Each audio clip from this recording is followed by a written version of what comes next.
मैं मेरी तो जन्मभूमि पारसी थिएटर है जी और कर्मभूमि पारसी रंगमंच है जी। तो आप सब मूलतः कहाँ से? हम मूलतः तो दिल्ली से हैं, लेकिन जी लेकिन हम टूर पर रहे हमेशा। जी जी अभी यहीं मध्य प्रदेश में ही रायपतगंज एक जगह है, जी। रायपतगंज में कंपनी लगी हुई थी, वहीं प्रांगण में मेरा जन्म हुआ।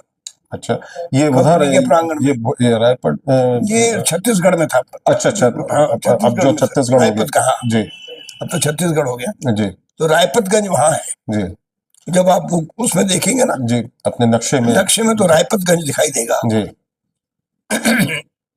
वहाँ कंपनी लगी हुई थी, वहाँ मेरा जन्म हुआ और कंपनी में ही पले बड़े, कंपनी के तंबू स्कूल में ही पढ़े लिखे। तो हम लोग कोई एक जगह तो रुकते नहीं थे। यायावर खाना बदोश जैसा जीवन था। बिल्कुल बिल्कुल बिल्कुल बिल्कुल बिल्कुल खाना बदोश जैसा जीवन था। और रघुवीर भी ऐसी हुआ, अपने यहाँ से गए और उनके रंजीत कपूर के जो पिताजी का वो था, मदन लाल श्री मदन लाल कपूर जी, मदन लाल कपूर, उसमें वो मदन लाल कपूर के रघुवीर भाई जब आए हम वही थे। अच्छा, आप उसी में थे जी। रघुवीर भाई आए हैं, अपनी एक पेटी उनके हाथ में होती थी जी, वो लेकर के वो आए थे और कहा था कि साहब हमें यहाँ काम करना है जी।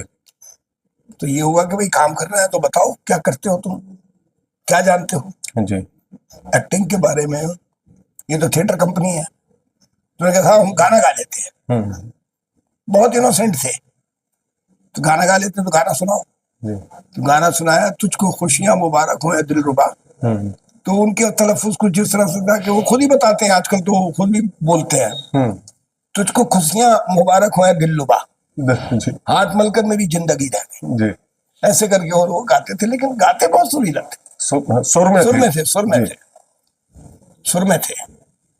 तो उस बेस पर उनको वहां रख लिया गया। कंपनी में गाने वाले लोगों की तो जरूरत होती थी तो इनको भी रख लिया अभी। लेकिन ये लगन के बड़े सच्चे थे और गंदी फंदी थे नहीं कि इधर घूम उधर फिर और हमारा कर दिया, ऐसा कुछ नहीं था। इनका तो एक ट्रैक था कि इनको कुछ करना है लाइफ में। तो अब आप देख लीजिए, रिजल्ट ये है कि आज इंटरनेशनल एक्टर है। और फिर उन्होंने वो मतलब बोलते हैं कि उन्होंने उस दरी रहकर अपने को क्राफ्ट और सब की सीखा सर। मतलब उन्होंने क्राफ्ट और सब कुछ सीखा हुआ। हाँ, बहुत कुछ चीज। और फिर उसके बाद थिएटर में आने के बाद फिर थिएटर कंपनियां बीच बीच में जब बंद हो जाती थी तो रघुवीर भाई ने कठपुतलियां चलाने का जी उसमें भी काम किया। जी। फिर भोपाल में ही एक जगह है, वहां पर किसी डॉक्टर के यहाँ भी काम किया उन्होंने एज ए कंपाउंडर जी। तो इस तरह करके उन्होंने बहुत एक्सपीरियंस लाइफ का। नहीं, मुझे एक बार बता रहे थे कि मैं वो जो वाद्य रहते हैं मैं खुद भी उनको बना लेता हूँ, बांसुरी वगैरह बनाते हैं हाँ। जी। वो सितार बजा लेते हैं जी, हारमोनियम बजा लेते हैं, बांसुरी बजा लेते हैं, बांसुरी बना लेते हैं जी। और उनके अंदर वो विलक्षण प्रतिभा धनी है।